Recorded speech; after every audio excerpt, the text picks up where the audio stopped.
各位亲爱的弟兄姐妹，晚上好！是感谢主，今天晚上我们可以一同来聚集在自己的家中，我们来敬拜上帝，来歌颂他的名。我们这时候要进入今天晚上的晚祷会，我们以心来献上祷告，我们来预备心。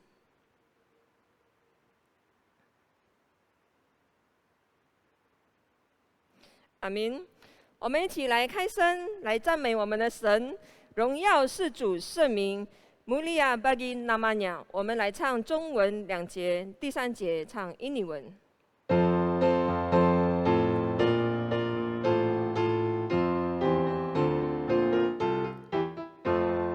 亲爱救主，我敬拜你，传扬你慈爱恩情。你有能力，你是圣洁，荣耀是你无比名。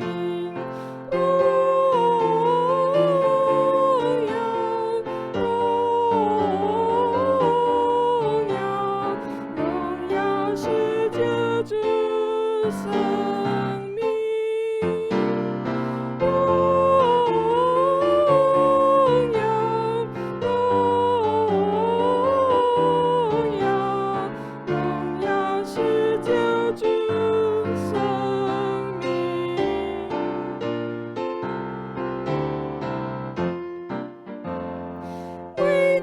救主，我主我神，永远之光，光普天下，万众圣徒，颂赞公义永生王。荣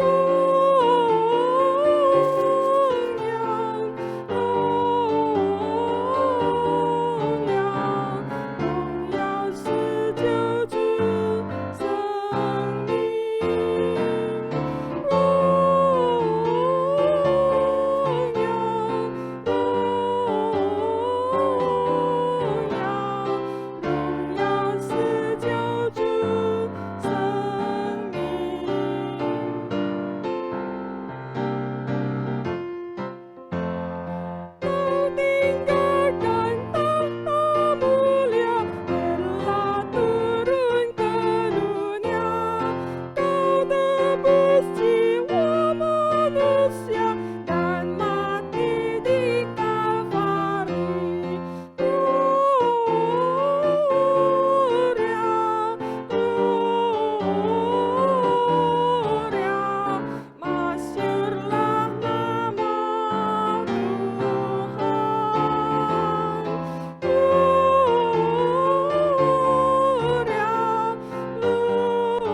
我们一起来祷告。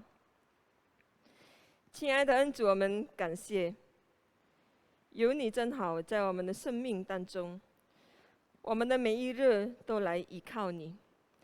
我们这时候要来亲近你，以主你亲近，因主你来吐心意。求主你这时候在我们的当中来运行，无论在家中的弟兄姐妹，或者在我们现在在场的弟兄姐妹，求主也是恩膏与帮助我们，让我们也可以专注在主的面前来求告你的名。这时候我们将这个祷告会，我们自己的心思意念完全的交托祷告，愿主你在我们当中来帮助我们，可以专心仰赖主。我们祈求乃是奉靠我主耶稣基督名求，阿们。接下来我们有请真恩赐传道来证道，王宝恩传道来翻译，请。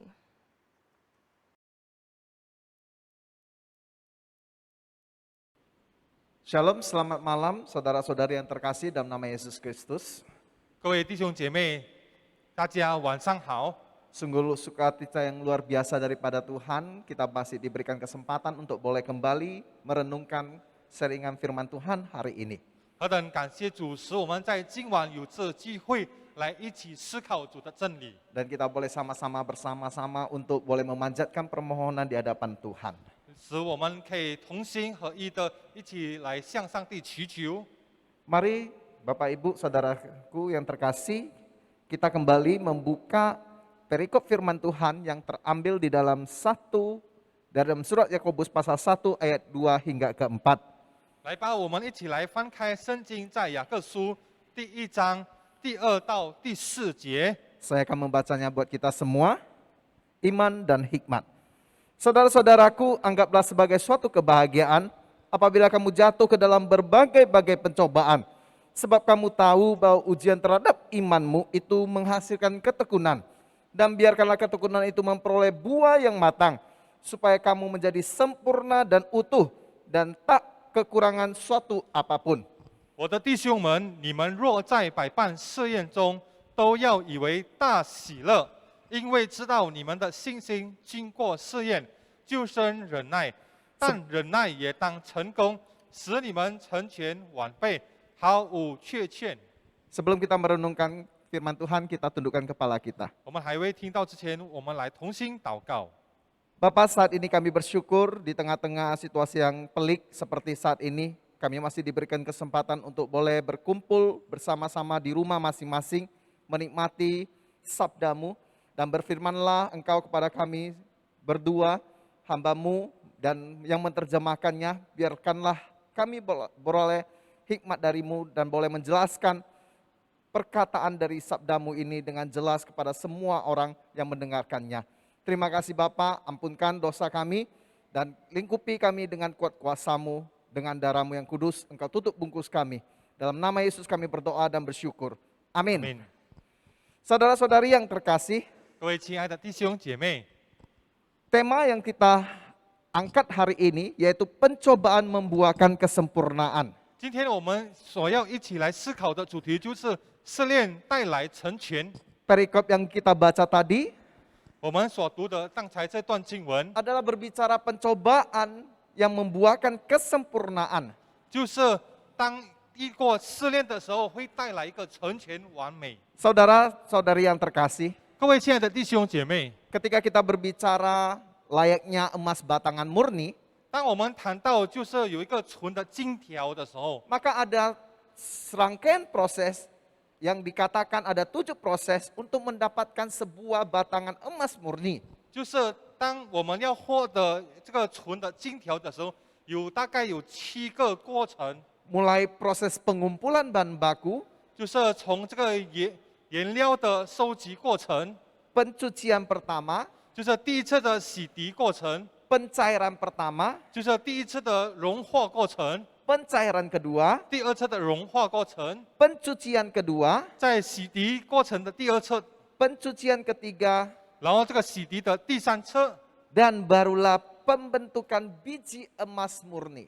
然后最后的就是纯金框形成的过程， Ini baru mendapatkan biji emas murni. 这才是我们可以看到纯的这个金条， Belum lagi masuk ke dalam pembentukan menjadi emas batangan murni. 就是最后成为纯的这个好好的金条。 Saudara, demikian pula lah proses kehidupan manusia yang prosesnya begitu rumit seperti pencobaan yang kita alami. 各位弟兄姐妹，就像我们人生的生活有经过很复杂的过程，使我们可以纯洁。 Kehidupan manusia tidak terlepas dari permasalahan, pencobaan maupun setiap masalah-masalah yang dihadapi. 我们人生的过程不断会遇过试炼，以各种各样的人生问题， Bahkan terasa seperti prosesnya terlalu rumit, 甚至觉得好像很复杂的过程， tidak pernah berhenti, 不断的不会停止的， tak pernah habis-habisnya, 没有完成的， bahkan terus saja menderu. 像不断的来冲击。 Hari ini kita akan belajar dari surat Yakobus yang mengatakan pencobaan adalah sebuah kebahagiaan yang mendatangkan kesempurnaan. 今天我们从雅各所写的书信来告诉我们，这个试炼会带来一个喜乐的后果。 Loh, bagaimana ini sih Pak Yakobus mengatakan bahwa pencobaan bisa mendatangkan sebuah kebahagiaan? yang menghasilkan kesempurnaan. 为什么我们有可能吗？这个雅各先生他说试炼会导致我们带来一个成全的幸福吗？ Apakah dia tidak tahu kalau pencobaan itu adalah hal yang buruk? 难道他不知道试炼是一个坏的事吗？ Saudara, surat Yakobus dituliskan oleh Yakobus sendiri, saudara Yesus. 各位弟兄姐妹，雅各书就是雅各本身所写的，雅各就是耶稣的弟弟， Yang dialamatkan atau ditujukan kepada ke-12 suku Israel yang hidupnya telah tersebar keluar Palestina. 就是他写，就是要指的给这个以色列12个支派，他们目前已经分散到把巴勒斯坦的以外的整个地区。 Tujuan penulisan dari surat Yakobus adalah untuk membangun semangat orang-orang Yahudi yang sedang menderita berbagai-bagai pencobaan yang menguji iman mereka. 就是他写的这个写作的这个目的，就是来建造这个犹太人的精神。他们已经遭受各种考验，使他们的信心感到脆弱。 Seperti apa situasi yang terjadi pada saat itu atau latar belakang pada saat itu terjadi? 到底他的故事背景是怎么样呢？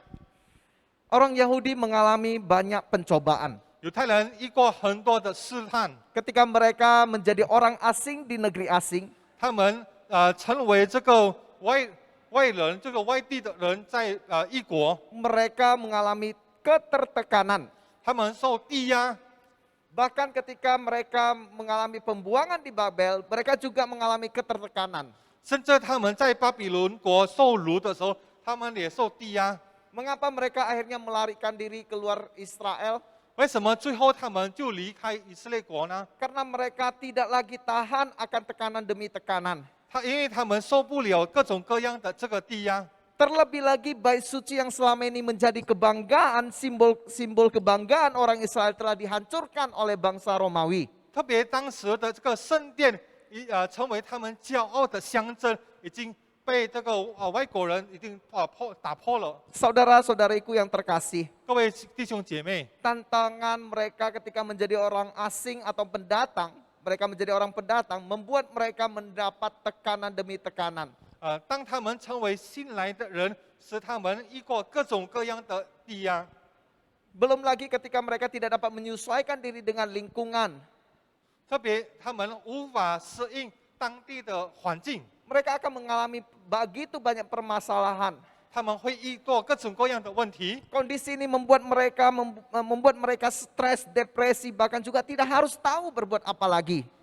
这个情况使他们感到忧郁，他们沮丧，甚至他们不晓得他们应该怎么样做。 Maka datanglah surat Yakobus kepada mereka untuk membangunkan kembali semangat mereka di tempat mereka masing-masing.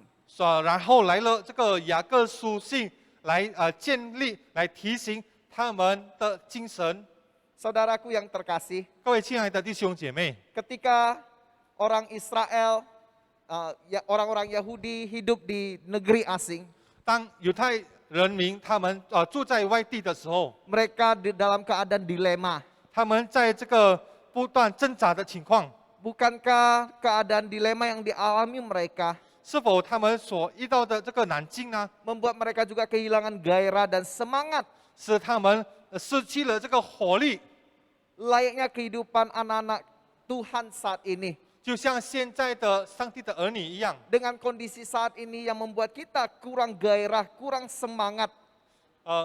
就像现在我们成为上帝的儿女，也会感觉到失去了活力、精神， Seakan-akan kita udah kehilangan harapan. 好像我们失去了盼望。 Loh, mengapa katanya Tuhan itu tidak pasti akan menolong di saat kita terjepit? 是否上帝会帮助我们的吗？为什么我们在没有出路了呢？ Mungkin inilah yang akan ada di pikiran kita. 有可能这会在我们的脑子一直在想。 Lantas ketika kita menjadi anak-anak Tuhan, bukankah ada sebuah jaminan bahwa kita terlepas dari cobaan demi cobaan? 那当我们成为上帝的儿女的时候，我们会失去了各种各样的问题呢？ Penderitaan bahkan penyakit. 失去了各种各样的苦难，包括疾病呢？ Bukankah dia berjanji bahwa kita tidak akan dibiarkan jatuh tergeletak? 是否他已经应许了我们不会倒在地上， Malah sekarang Tuhan diam 1000 bahasa. 反而上帝好像沉默。 Mungkin ini yang ada di pikiran kita. 有可能这会在我们心里所想的。 Lalu bagaimanakah penggambaran pencobaan itu saudara-saudari? 那么这个试炼的这个词的描述是怎么样的呢？ Saudara-saudari, bila kita melihat di dalam dunia perjanjian lama, arti asli dari pencobaan itu sendiri adalah 各位弟兄姐妹，如果我们在这个旧约的世界来看，这个试炼的意思是什么呢？ mencoba atau menguji. 就是来考察。 Bila sementara di dalam perjanjian baru, Ah. arti aslinya 在这个新约里面，它的真正的意义呢、含义呢， hampir sama, 就是有一个同样的， yaitu diartikan melebur, membersihkan, dan menguji logam. 就是融化、清洁与测试这个金属的词。 Sehingga pencobaan merupakan sebuah proses pengujian. 所以这个试炼就是一个测试的过程。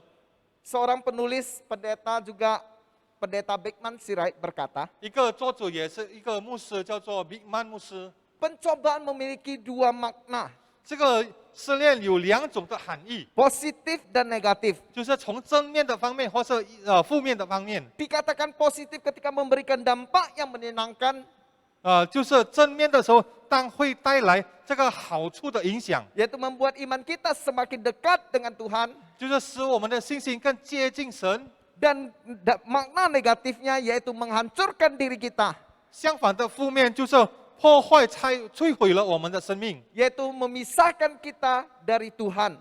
就是使我们远离上帝。 Semisalnya saja ketika kita ditimpa sakit penyakit, saudara, 就像当我们得到疾病的时候， jangan kita langsung mengatakan ini pencobaan dari Allah. 不要说这从上帝给我的这个试炼。 Kata Pak Bimen juga mengatakan pencobaan jangan buru-buru dikatakan ini berasal dari Allah. 这个比曼牧师他也说，不要太快判断是从上帝给我的试炼， Karena pencobaan itu perlu diuji terlebih dahulu. 因为这个试炼被我们考察。 Yakobus 1 ayat 13 juga berkata, apabila seorang dicobai janganlah ia berkata pencobaan ini berasal dari Allah. Sebab Allah tidak dapat dicobai oleh yang jahat dan ia sendiri tidak mencobai siapapun. 雅各书第1章第13节也说，人被试探不可说我是被上帝试探，因为上帝不能被恶试探，他也不试探人。 Saudara, pribadi Allah bukanlah pribadi yang dapat dicobai ataupun mencobai. 各位弟兄妹，上帝的位格不是一个可以被试探或是试探人的， Oleh sebab itu perlu sekali dilakukan pengujian. 所以值得我们来做一个测试。 Seperti halnya iblis berulang kali mencobai Yesus. 就像魔鬼撒旦不断的来试探主耶稣， Namun karena dia pribadi yang tidak bisa dicobai, Yesus dapat menepisnya dengan mudah. 因为主耶稣他位格就是不能受试探的，所以他把它抵挡出来。 Mungkin akan terbesit di dalam pikiran kita mengapakah pencobaan itu harus terjadi bagi orang percaya. 有可能我们会想，为什么信主的人会遇过试探呢？ Apakah ini menjadi suatu keharusan bagi setiap orang percaya untuk menerima pencobaan? 是否每个基督徒必须受试探的吗？ Ataukah semakin kita menjadi orang Kristen semakin banyak pencobaan? 是否当我们成为基督徒，我们必定遇过越多的试探或是试炼呢？ Oswald Chamber, seorang pendeta pengajar serta penulis dalam bukunya My Atmos for His Highest mengatakan, 在一个Oswald Chamber， 他是一个牧师。 作者一个教师资，他曾经在他的《我的至高无上》的一本书曾经说， pencobaan itu sendiri bukanlah dosa. Pencobaan adalah sesuatu yang harus kita hadapi karena kita adalah manusia. Pencobaan bukanlah sesuatu yang dapat kita hindari. Pencobaan perlu bagi kehidupan yang penuh. Allah tidak menyelamatkan kita dari pencobaan, tetapi Dia menopang kita di tengah-tengah pencobaan itu. 试炼本身不是罪，这是我们必须面对的事情，因为我们是人。试炼不是我们可以避免的，试炼是充实生活所必须的。上帝不会将我们从试炼中拯救出来，但他会在试炼中站住我们。 Oleh sebab itu dalam Yakobus 1 ayat 2 mengingatkan kita untuk berbahagia ketika dalam pencobaan. 所以在第2节来提醒我们，在试炼中要有喜乐。 Seakan-akan kalimat itu menunjukkan perasaan yang berlawanan, saudara. 就像这句话好像跟我们的感情有相反的。 Bukankah kalimat itu sebuah kalimat sindiran? Mungkin kita berpikir seperti itu. 是否这句话好像在讽刺我们呢？ Bagaimana mungkin ada masalah diminta untuk bahagia? 是否当我们遇到问题的时候，要我们喜乐？ Namun Yakobus menyadari ketika pencobaan datang, di saat itulah kita sedang menghadapi sebuah ujian. 但是雅各告诉我们，当我们信心遇到这个试验的时候，这就是我们一个试炼。 Justru adanya pencobaan merupakan sebuah ujian bagi kita untuk belajar dan belajar. 就像我们一个试炼的时候，就像我们在考试当中一个不断的这个考验。 Justru adanya pencobaan akan merupakan sebuah ujian yang akan membuat kita naik kelas. 就像这个这个试炼就像我们一个试验，使我们可以上级。 Justru adanya pencobaan membuat kita sebuah ujian yang akan membuat kita lebih berhikmat. 就是一个试炼，使我们一个试验，让我们更有智慧， Lebih berkualitas, 更有价值， lebih bijaksana. 更有智慧。 Dan justru adanya pencobaan merupakan ujian membuat kita lebih kuat dan kuat. 就像一个试炼，使我们好像一个考试，使我们的信心更牵强。 Kalau kita melihat kalimat berikutnya di ayat pasal yang ketiga, di ayat yang ketiga dikatakan dengan adanya ujian maka akan terlihat sebuah kualitas. 接下来就是在第3节说，因为知道你们的信心经过试验，就生忍耐。 Kualitas yang dimaksud adalah kualitas iman. 我们的品质，信心品质就是忍耐的品质。 Kualitas iman ini yang harus dijaga terus dengan ketekunan. 我们的忍耐的信心，就是我们要不断的去保持起来。 Karena ketekunan merujuk kepada sikap hati iman percaya. 就像这个忍耐，表示我们的信心。 Saudara, layaknya seekor raja wali mengajari anaknya terbang. 就像一只老鹰教它的幼鸟，它怎么样来可以飞翔。 Saudara tahu ketika seekor raja wali sang induk mengajari anaknya terbang, 各位弟兄们，你知道吗？当一只老鹰教它的孩子怎么样飞翔的时候， maka berulang-ulang kali sang induk akan menjatuhkan anaknya dengan sengaja. 就是它的母鹰，它故意的把它的孩子掉下来， Dari ketinggian sarangnya dia akan sengaja menjatuhkan anaknya. 从它很高的鸟窝那里把它孩子丢下来， Seakan-akan tidak ada perasaan. 它好像无情的。 Namun ketika sang anak ingin terhujam oleh bebatuan, sang induk akan segera dengan cepat menyambar anaknya dan menyelamatkannya. 但是当它的母鹰看到它的孩子快要撞到石块的时候，它赶快尽量的抓回它的孩子。 Setiap kali, setiap saat, sang anak akan diajarkan untuk supaya suatu hari bisa mengembangkan dan mengepakkan sayapnya. 他每时每刻，他尽量的来帮助他孩子，使他的孩子可以尽快的可以学会飞翔。 Dan dia berharap suatu hari nanti sang anak akan menjadi kuat kelak dewasa. 他希望将来他的孩子可以长大成熟， Sama halnya ketekunan yang diajarkan di dalam perikop ini. 就像今天这段经文教我们要有这个忍耐。 Tanpa ujian kita sesungguhnya manusia yang malang yang pernah terlahirkan. 当我们没有遇过试炼的时候，我们就很悲惨的、 可怜的人。 Justru dengan ujian yang terus-menerus ini akan membuat kita semakin teguh dan tekun lagi. 就像各种不断的这个试炼，使我们可以更加的忍耐。 Ketekunan di dalam iman, pengharapan, dan kasih kita 就像这个信心、盼望与爱的忍耐， kepada Yesus Kristus. 往主耶稣基督。 Pertanyaannya mungkin muncul dalam benak kita. 有可能在我们的心里会有一个问题： Mengapa pencobaan ini harus ada dalam hidup orang percaya? 为什么信主的人在他人生会遇过试炼呢？ Sekalipun telah lama menjadi orang Kristen. 就像他已经信主了， Atau mungkin ada orang menyindir kita dengan perkataan, nah itu kan kamu menjadi orang Kristen. 有可能人会讥笑我们说，你这就是基督徒吗？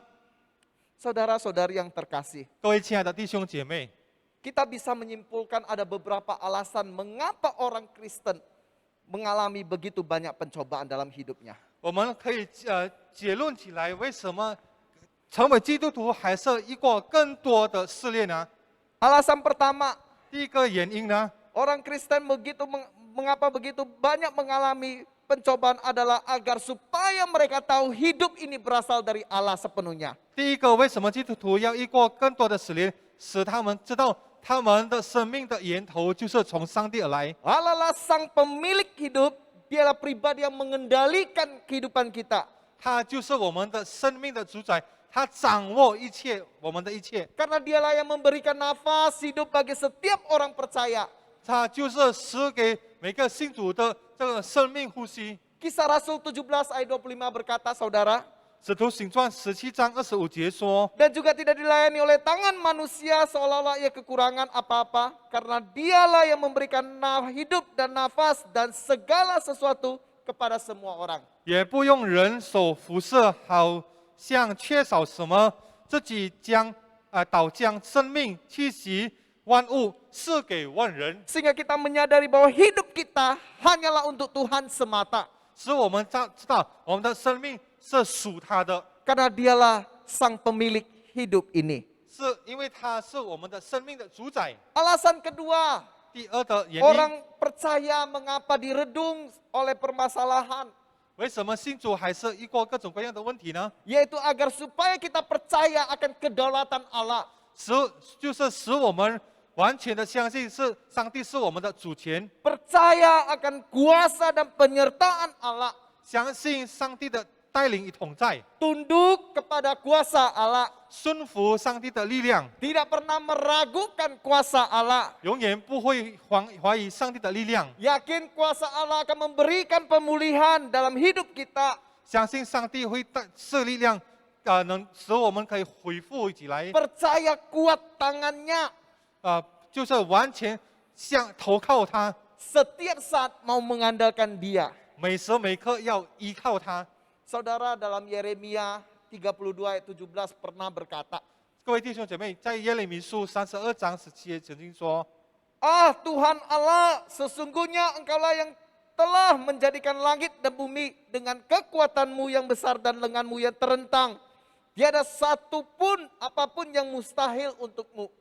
主耶和华，你曾用大能和伸出来的膀臂创造天地，在你没有难成的事。 Saudara Nabi Yeremia tidak serta-merta mengatakan ini.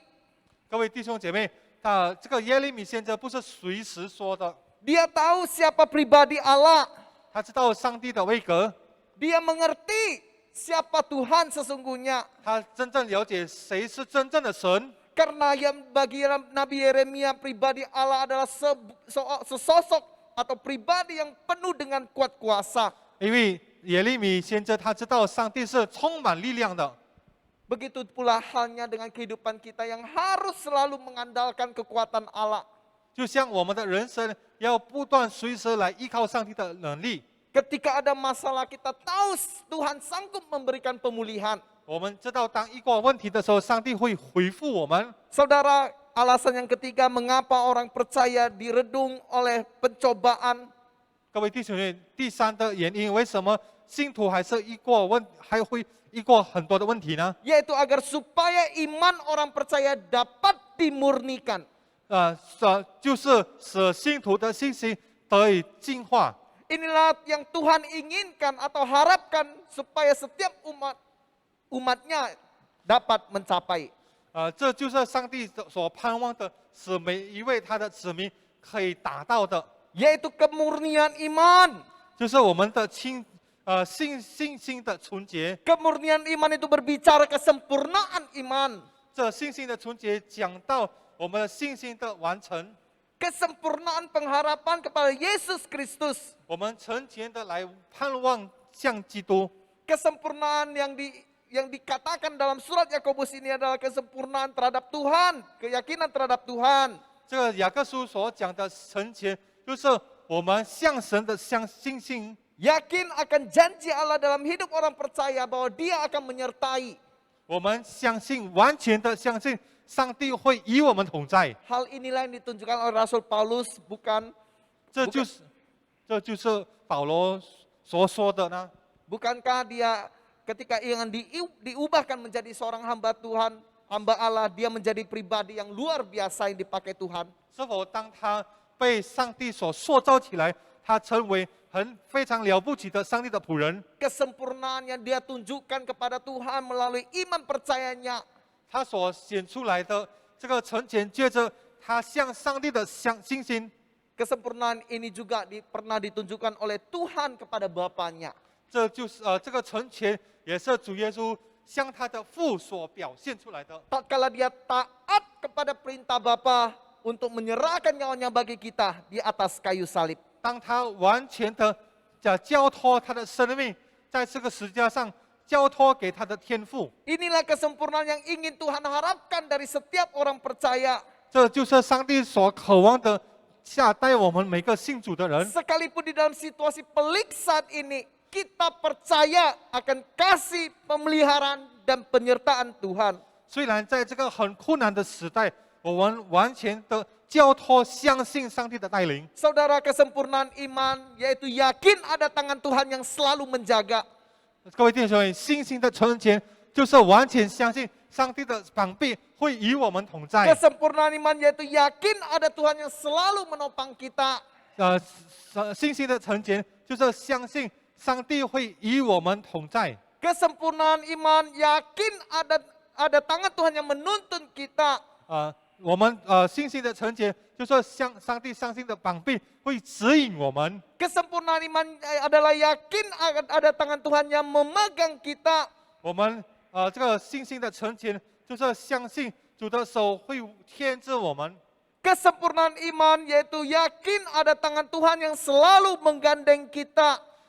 就是我们也相信有上帝的手永远的握住我们。 Kesempurnaan iman yaitu yakin ada tangan Tuhan yang selalu menggendong kita.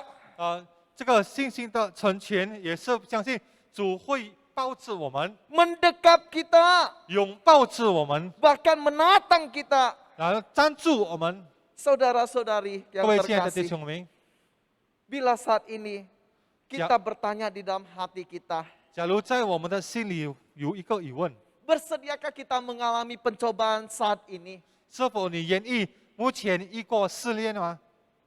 Ada janji Tuhan 有上帝的应许， yang manis buat kita. 何等美的给我们。 Bila saja kita bersedia di dalam pencobaan tersebut, 当我们愿意在一过那样的试炼的时候， setia menjalani pencobaan tersebut, 我们衷心来经历这种的试炼， tekun menjalani pencobaan tersebut, 我们有勇敢的来面对这种的， maka ada pertolongan dari Yesus Kristus yang memberikan kekuatan bagi kita untuk melewati pencobaan yang ada.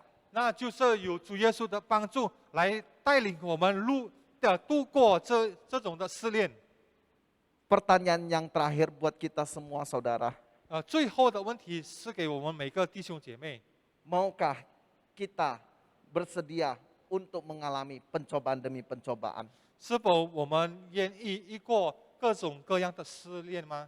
Yakinlah, Tuhan Yesus tidak akan meninggalkan kita di tengah-tengah pencobaan tersebut. 我们要相信啊，主耶稣不会抛弃我们在那些的试炼里。 Sebagai kesimpulan terakhir, firman Tuhan hari ini berpesan kepada kita semua. 成为今天的主的话语的结论。 Sebagai anak-anak Tuhan untuk selalu berbahagialah di dalam pencobaan. Karena di dalam pencobaan itu ada ujian untuk bertekun yang akan menghasilkan kesempurnaan iman kepada Yesus Kristus. 成为上帝的子民，在试炼中要有这个喜乐，因为在试炼中有一个坚持不竭的考验，这会导致对主耶稣基督的成全的信心。 Saya akan mengakhiri dengan sebuah kalimat yang dikalimatkan dengan begini. 传道会用最后的一句话来这样说： Bila kita mengaku menjadi anak Allah, 当我们称自己是上帝的儿女， maka janganlah pernah takut untuk mengalami pencobaan. 那么我们不要怕会遇过试炼， Justru takutlah bila tidak pernah mengalami pencobaan. 相反的，我们要担心，当我们没有经历过试炼， Sebab pencobaan akan membuat iman pengharapan kita penuh. 因为这个试炼会使我们的信心充足起来。 Kiranya Tuhan memberkati firman dan kita semua. 愿上帝来祝福他的话语，与我们每个人。 Kita tundukkan kepala, kita berdoa. 我 Kami 们来 minta 低头祷告， kepada Santo Andrew untuk membawakannya.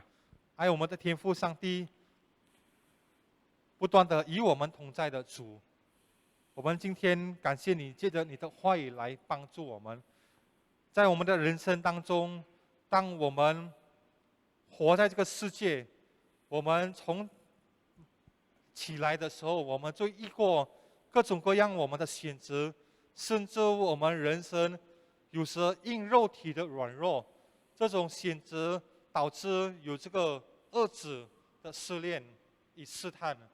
我们求神感谢你，借着你的话语来帮助我们，来提醒我们，当我们遇过从神来的试炼，或是从恶者的试探的时候，我们仍然来相信交托给主，我们勇敢的来走前面的道路。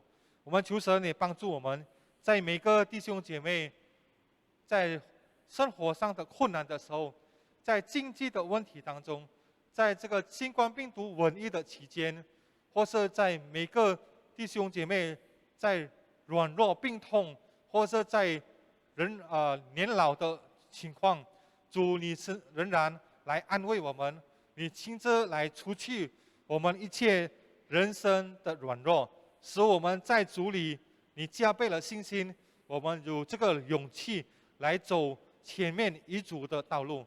感谢主，你祝福帮助带领祷告，奉靠主耶稣名求，阿门。 Amin.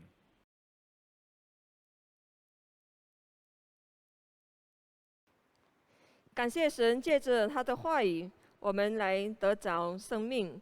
神来帮助我们，带领我们。我们这时候来唱第二首诗歌《灵里祷告》（Berdoa dalam Roh）。我们也是同样的唱2节中文，1节印尼文。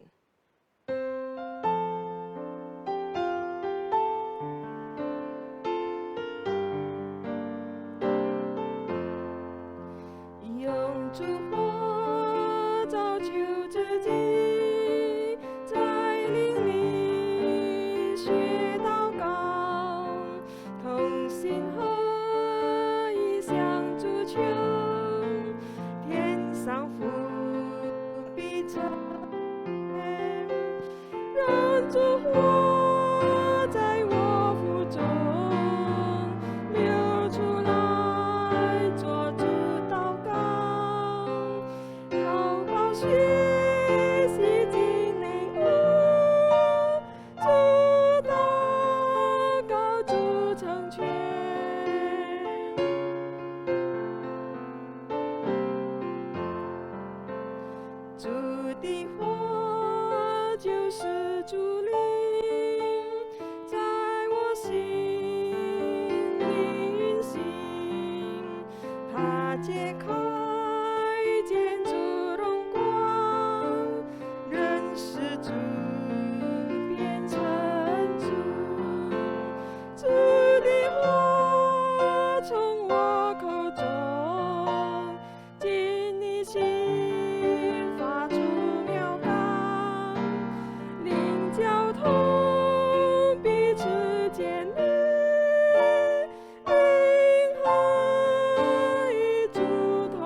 我们这时候来起心来向神祈求，来祷告。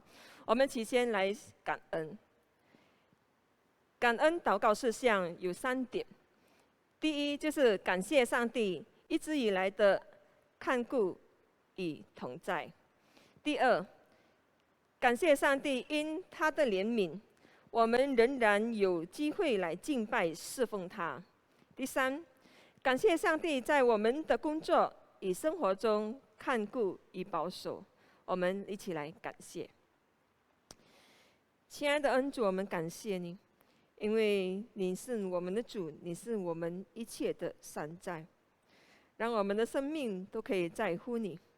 我们这时候，我们完全将我们自己每一日都献上祷告。我们要来感谢你，因为主你在我们生命当中来做主做王，来帮助我们，与我们同行，与我们同在。在每一日的当中，无论所做的一切的任何事物，无论所遇到的任何事物，有主你自己与我们同行，我们真感到欣慰与平安。主啊，我们感谢你，因为主你的怜悯也帮助了我们到现在为止，仍然在自己的家中还可以这样的来侍奉，还可以这样子的来用祷告来敬拜你，用祷告来寻求你的面。求主你这时候帮助我们，无论在这本堂所预备的一切的任何圣工人员，我们都祷告感谢你。感谢主你恩典，也是给我们一切的工作，还有一切的服事，还有一切的生活的有主你的看顾与保守。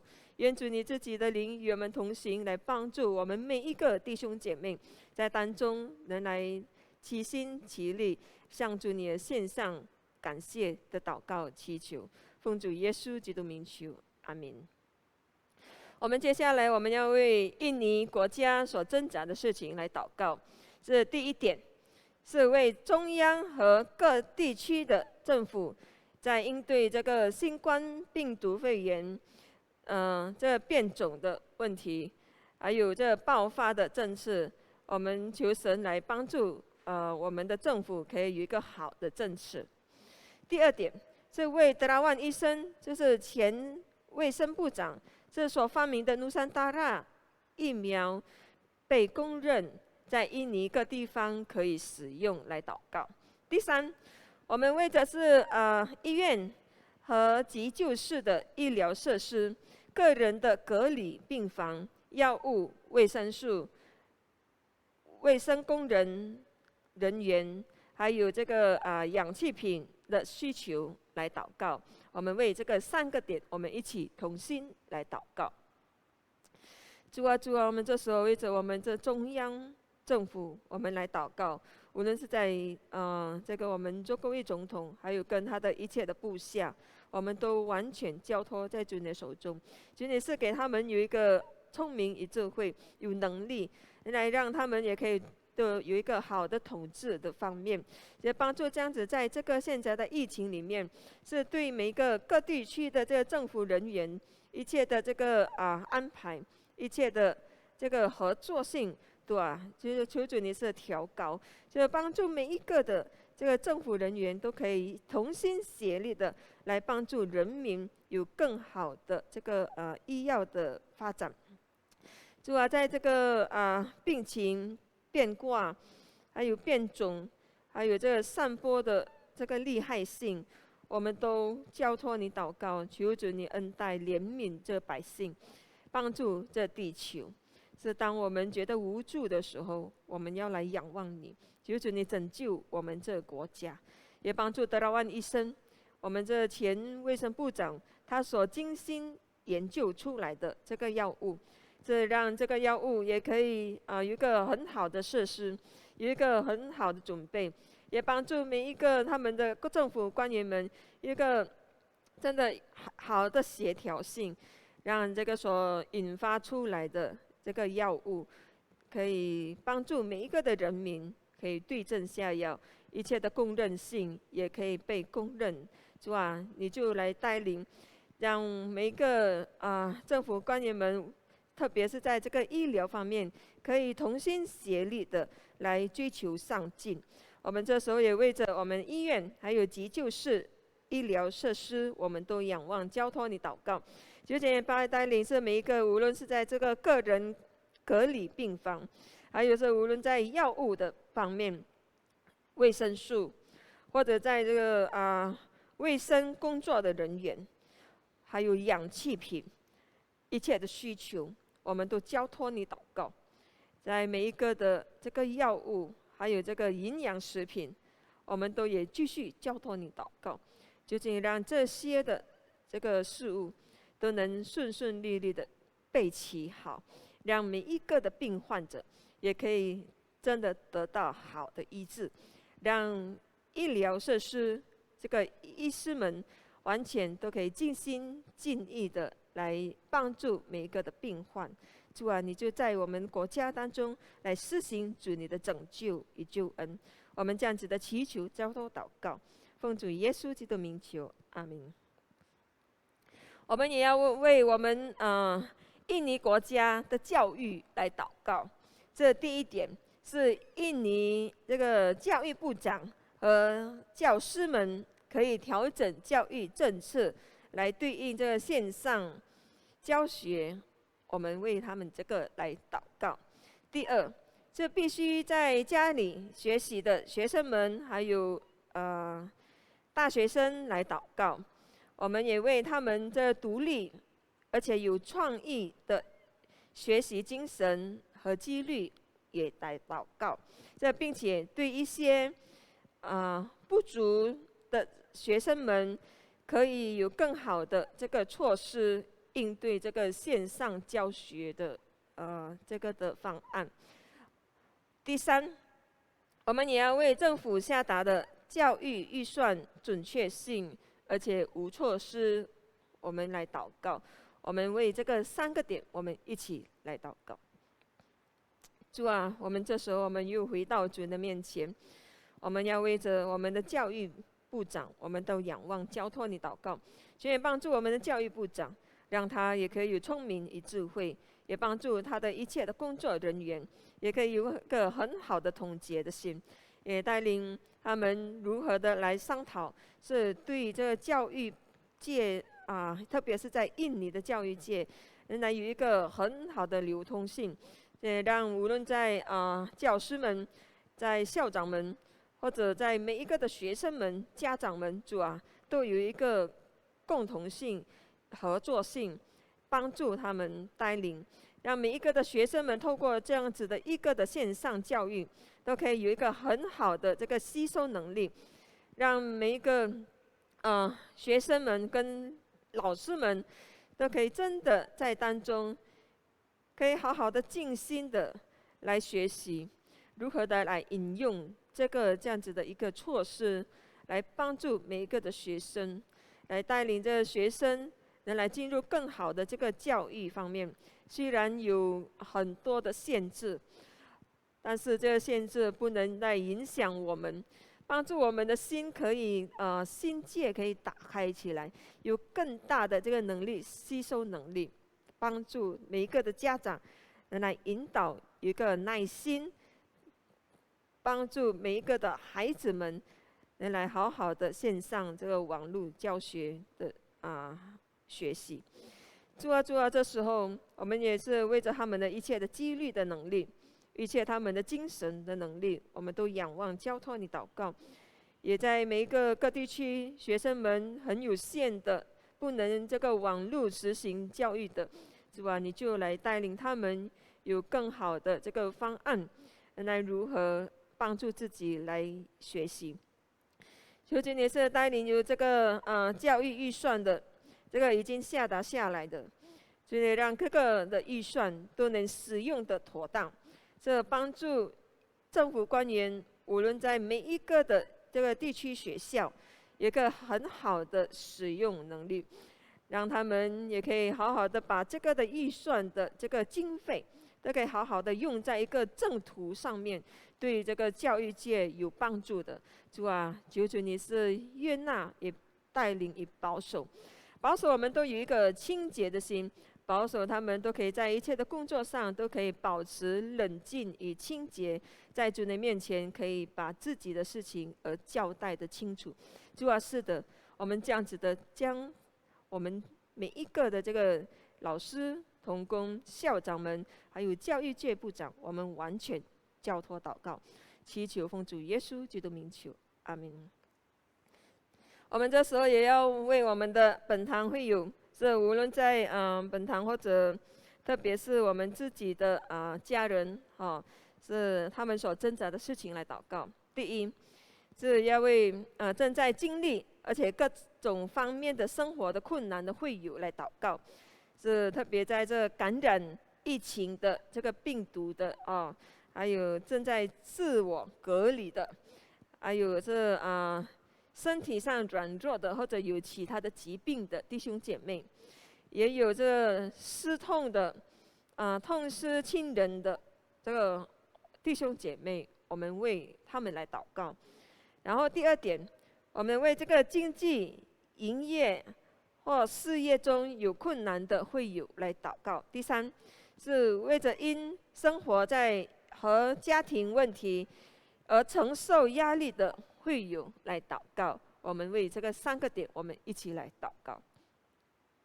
主啊，主啊，这时候我们为我们的教会会友来继续祷告，因为我们看见现在的这个疫情当中，每一个的会友可以挣扎到现在为止，可以是有一个共同努力的生活在一起，真的很不容易。但是我们靠着主你所赐给我们一切的能力，可以存活到现在，我们是感谢你，因为主你自己的看顾与帮助我们。主啊，这时候我们也特别为我们的在患难当中的弟兄姐妹，我们继续交托祷告。我们是为着他们的一切的病痛、受感染的弟兄姐妹，或者是这正在自家隔离的弟兄姐妹。主啊，他们的心、他们的孤独、他们的心灵，需要主你的拯救，需要主你自己的加添力量来帮助他们。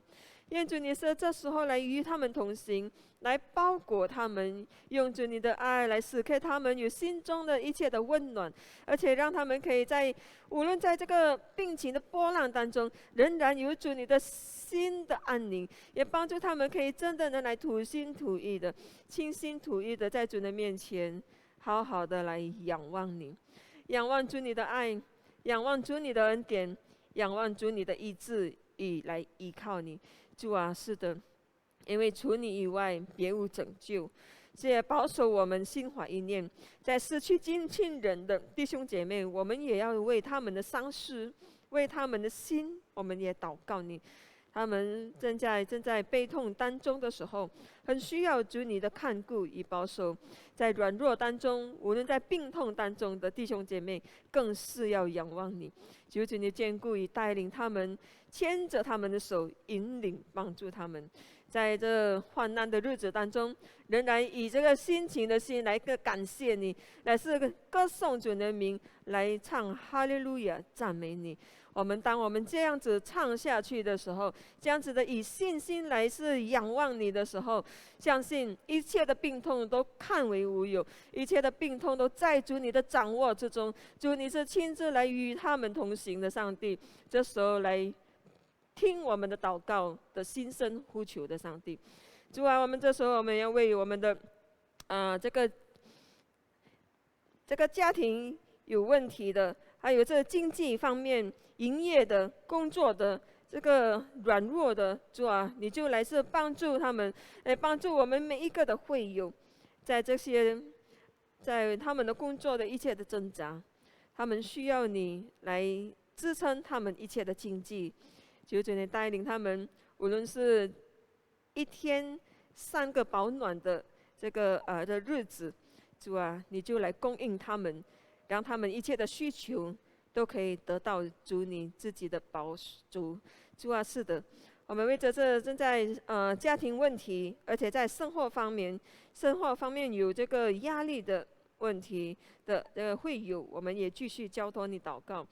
他们遇到一切的家庭琐碎的问题，主啊，他们所面对的这个家庭、工作的问题，还有他们自己对亲人的这个问题，主啊，这些的恩怨都要加在你身上，这些的不满也要钉在主的十字架上，让主耶稣基督的宝血来遮盖，来帮助、带领每一个的软弱，每一个信心的不足，一切的争闹，一切的争吵，心灵的不安宁，完全都被主你而包容。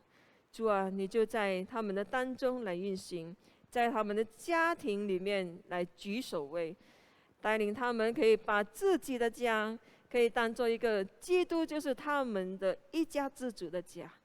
求主你恩待保守，在这样子的疫情里面，是任何的事情的这个问题都可以被主你的悦纳，我们的心情要被宽阔起来。求主你恩待，用主你的爱来包容帮助每一个弟兄姐妹，我们都这样子的交托祷告祈求，奉主耶稣基督名求，阿们。我们要为接下来最后就是为自己个人来祈求。我们这时候来安静下心，在神的面前好好的思想，就是然后好好的来与他亲近。自己的需要是什么？而且最紧迫的需要是什么？愿神来进入在我们每一个人的心灵里面，来帮助我们。我们这时候来静下心来祈求、仰望。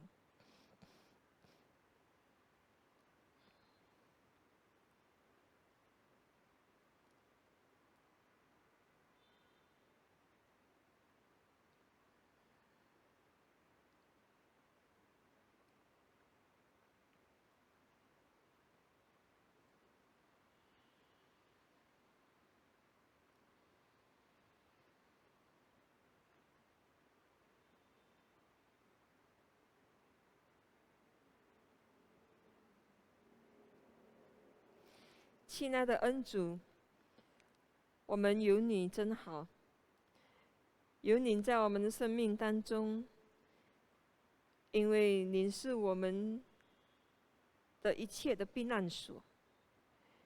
你知道我们一切的意念，你知道我们一切的心思，你知道我们的心中的苦难，我们的悲痛，我们的思伤，我们的难过不已。我们不能对自己的家人所说的，主啊，你都了解，你都非常清楚每一个的个人，每一个的弟兄姐妹就在这你面前，都是一个宝贵的，都是一个属主所爱的，都是一个属主所拯救的。这时候我们完全的来谦卑的来到主的面前来恳求你，求主能悦纳我们的心灵的呼求祷告，帮助我们最心灵深处的需要，因为你是最了解我们每一个人。求主你拿去我们一切的苦难，让我们心中的悲哀都可以放在主耶稣基督的身上，都可以被舍去，被遮盖，来复兴起来，让我们也可以充满的这个保暖的信心，一个重新的信心人来站立在主的面前，来与主你共同进退。愿主你这时候来与我们同行，帮助我们，引领我们。感谢你，祈求祷告，奉主耶稣基督名求的，阿们。我们这时候我们一起来起立，我们来用主祷文来做一个结束祷告，然后我们领受上帝的赐福。我们在天上的父，愿人都尊父的名为圣，愿父的国降临，愿父的旨意行在地上，如同行在天上。我们日用的饮食，今日赐给我们，赦免我们的罪，如同我们赦免得罪我们的人，不叫我们遇见试探，拯救我们脱离凶恶。因为国度、权柄、荣耀，全是父的，直到永远。阿们。我们领受上帝的赐福。愿我主耶稣基督的恩惠、天父上帝的慈爱和圣灵的感动，从今时直到永远，与众弟兄姐妹们同在。阿们。大家请坐，默祷。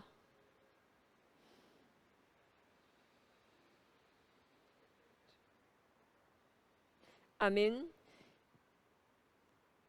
大家晚安，平安喜乐，填满您的心田。阿们。